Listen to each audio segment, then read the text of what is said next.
Good morning everyone, this is Varsha Pithare. Welcome to Raghuvansh convent school. Last मैंने आप लोगों को सेवेंथ क्लास में क्या कराया है, चैप्टर 9 मन के साहसी। ये वाला चैप्टर मैं आपको करा रही थी, कुछ रीडिंग भी करा दिया था मैंने आपको। 9 चैप्टर है ना। तो मन के साहसी कौन थे?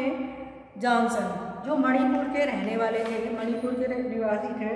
उनके माता पिता का देहांत, उनके जो पिताजी थे उनका जब वो 3 साल के थे तो उनके पिताजी का देहपास हो गया था।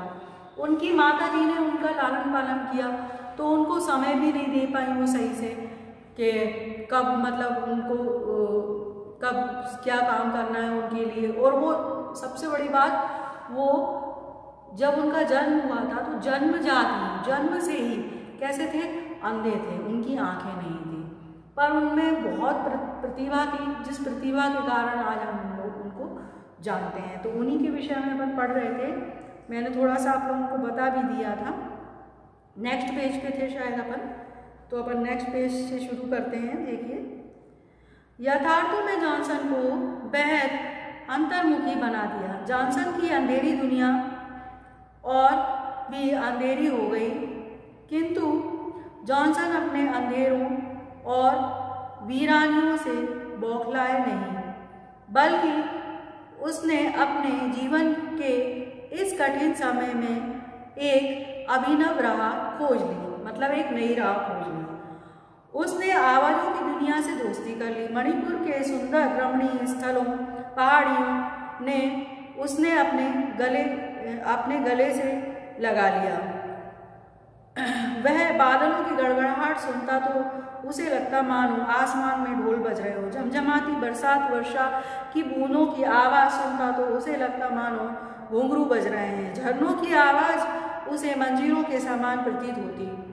जब हवा चलती तो उसे जंगलों से होकर सनसनाती हुई निकलती तो उसे उसके हृदय में तरंगे पैदा कर देती। उसे लगता मानो सुरों की सरिता बह रही हो। चहचहाती चिड़ियाँ आनंद के अतिरिक्त से उसे भाव विभोर कर देती। प्रकृति की हर ध्वनि उसे एक राग सी लगती, सुर और ताल से भरी संगीतमय प्रतीत होती।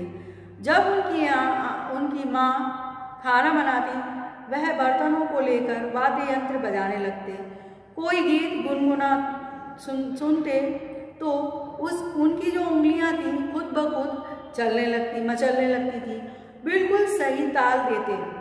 वह स्वयं आत्मविभूत हो उठता और मेज, थाली, चम्मच, कटोरी, घड़ा या अन्य कोई भी बर्तन जो हाथ में आता उसी से ताल देने लगता। जब भी कोई संगीत सुनते तो वो आत्मविभोर हो जाते और आत्मविभोर होकर वो वाद्य यंत्र कुछ भी जो हाथ में आता उसे बजाने लगते। जॉनसन की माँ ने उसकी संगीत की विषय में प्रतिभा को पहचान लिया, किंतु अपनी मजबूरियों के कारण वह कुछ भी नहीं कर पाई। जॉनसन के जीवन में एक नया मोड़ तब आया जब उसे मणिपुर के एक स्थानीय बांसुरी वादक ब्रजकुमार जी को उन्हीं के घर बांसुरी बजाते हुए सुना।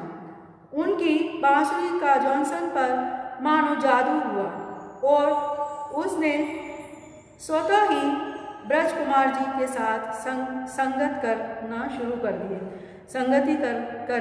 कर दी। ब्रजकुमार जी यह देखकर चकित रह गए कि वह छोटा सा जो 9 या 10 वर्ष का था, जो बालक कितने साल का था? 9 या 10 वर्ष का था, और जिसने वाद्य यंत्र बजाने की कोई औपचारिक शिक्षा भी नहीं ली थी, इस प्रकार की जन्मजात नैसर्गिक प्रतिभा से संपन्न था। जॉनसन ने उन्हें बताया कि वह तबला बजाने की शिक्षा प्राप्त करना चाहता है। तो तत्पश्चात ब्रजकुमार जी ने जॉनसन की मुलाकात वहाँ के तबला प्रशिक्षक रेडफॉर्ड मैरथाई से करवाई। उन्होंने जॉनसन को विविध तबला बजाने की शिक्षा देनी आरंभ कर दी। जॉनसन पिछले 6-7 वर्षों से रेडफॉर्ड मैराथन से तबला बजाना सीख रहा है और इतने ही समय में उसने न केवल संगीत विशारद तक का पाठ्यक्रम संपूर्ण कर लिया है, बल्कि दिल्ली, लखनऊ, फारुखाबाद, बनारस, पंजाब सभी घरानों की तबला बजाने की परंपरा का ज्ञान प्राप्त कर लिया है। जॉनसन अपने गुरु को भगवान मानता है। उन्हें उसके जीवन में संगीत भर दिया। उन्होंने क्या करा? जिन्होंने उसके जीवन में संगीत भर दिया। जॉनसन के गुरु भी उसको अपने प्रतिभा संपन्न शिष्य को देखकर अत्यंत उत्साहित होते हैं।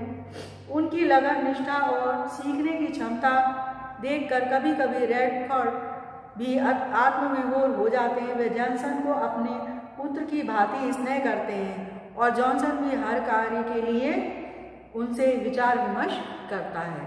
ठीक है, तो इसके आगे और भी चैप्टर है, एक पेज और थोड़ा सा और बचा हुआ है, तो अपन उसको नेक्स्ट वीडियो में अपन उसको कंप्लीट करेंगे। Okay, thanks for watching video. Stay home, stay safe.